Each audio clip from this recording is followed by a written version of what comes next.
Is your child growing to their full potential? About 1% of all kids stop growing because of growth hormone deficiency. The problem doesn't just stunt growth, but it can also cause some serious health risks.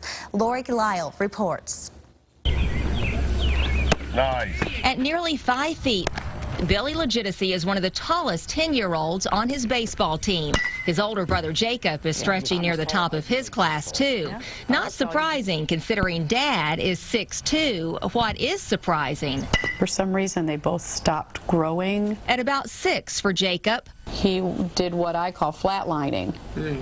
And he just didn't grow. Billy was 3. You can see he was off the chart on the bottom. Stopped growing out of shoes, clothes. Neither of them grew for 3 years. Jacob remembers in 3rd grade. I was walking by kindergartners who were the same size that I was, so it occasionally upset me. Well, and all I want to see them do is hit their potential. Whatever they're genetically targeted to be is what I want them. A genetic target. Turns out, for up to 1.2% of the population, that's a very, very large number of children. To hit that target, they need help. Injections of growth hormone. By and large, these children are capable of making the hormone. Their problem is they don't release it normally. U of L pediatric endocrinologist Dr. Mike Foster treats children with growth hormone deficiency. Yeah, I think a lot of what we've tended to dismiss as a familial trait probably is treatable.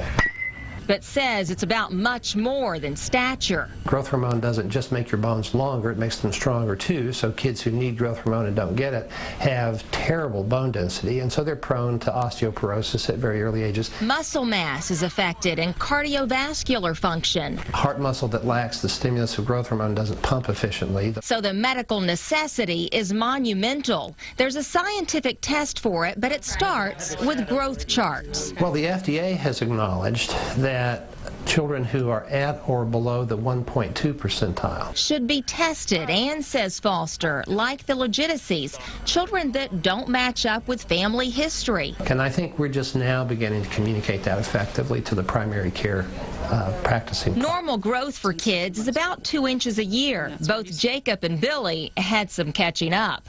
Yeah, I was anxious to get it started. I wanted to get taller. Here at 9, you can see where it's circled. That's when he started the growth hormone. The flat line turned vertical. You push it down and you press that button. And same for Billy. And then his stature went straight up.